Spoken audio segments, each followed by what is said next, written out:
Hello and welcome to the channel, everybody. In this video I'm going to be using the Oculus Quest 2 again, mainly because I've had a lot of people comment saying that the Oculus Quest 2 has been working well in iRacing, so I wanted to test it out for myself. I'm going to try it on the Oculus Quest 2 first. I haven't actually used VR in iRacing for probably 6 months, so I'm coming in as completely new experience kind of. I can't really remember how good the graphics are. So let's hop into it straight on the Oculus Quest 2 and see what I think of it with nothing to compare it to. So I went into iRacing with the Oculus Quest 2.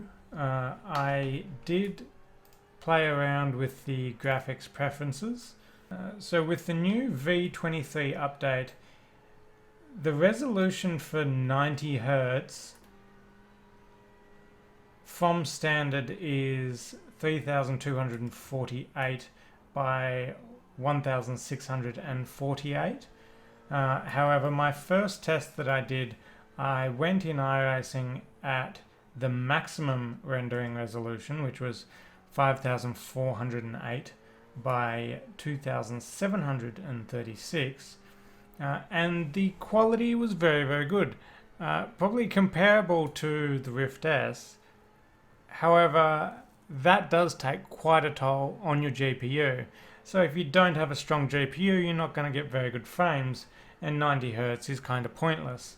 My Radeon 5700 tended to go about 45 FPS on that resolution, but when I dropped it back a little bit in between the standard and the maximum resolution, then I got 90 frames per second. The quality did degrade a bit, but it was still reasonable and good FPS, so probably a good in between.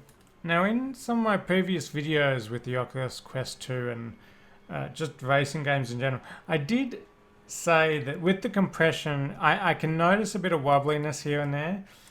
With iRacing, that tends to not be the case as much, and I guess that's probably because iRacing, the graphics just aren't as good. But I can't seem to notice the compression and the wobbliness as much in iRacing. I can still definitely see it there, especially when rendering at the really high maximum resolution. But out of all the racing games that I have tried with the Oculus Quest 2, iRacing does tend to be one of the better ones. Obviously, games like Assetto, Corsa, Competizione, that takes a toll on the PC, even with screens, let alone VR, which is a bit of a higher toll. If you have a GPU like the 3080, you're probably going to not notice some of my issues as much. But then after jumping onto the Rift S, I did notice, I think the graphics are a little bit more solid on the Rift S, in terms of there's no compression there. But the downfall to the Rift S, obviously, is that it has the screen door effect a lot more than the Quest 2. So even though the graphics might be a little bit more solid, it's kind of ruined by the screen door effect. So it's pretty much, what's your preference? Screen door effect or some of the more solid graphics, I guess you could say.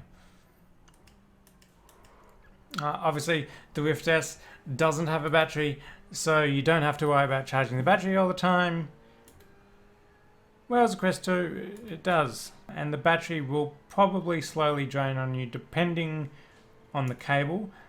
Mine doesn't seem to drain too much, but it does a little bit. In my hour and a half, 2 hours of testing, just driving between the headsets, I found the Oculus Quest 2 drained about 10%. So you'd have to be racing for quite a few hours to drain the headset completely. But you know, that is there and something to consider if you're looking at getting the Oculus Quest 2 for iRacing. And to be honest, unlike probably Assetto Corsa Competizione, where I found that the Quest 2 wasn't the headset I would probably use for that most of the time. I would still prefer the Rift S on assetto corsa competizione. With iRacing, I think the Oculus Quest 2 might have a slight edge, but you know, personal preference. Obviously with the Quest 2, because of the compression, there is a little bit of lag, like minutely, whereas the Rift S is pretty much instantaneous. But lack of screen door effect is a good pull for it, you know. But anyway, thanks for watching this video, everybody. Hit that like button if you like to, subscribe for more videos, and I will see you in the next video.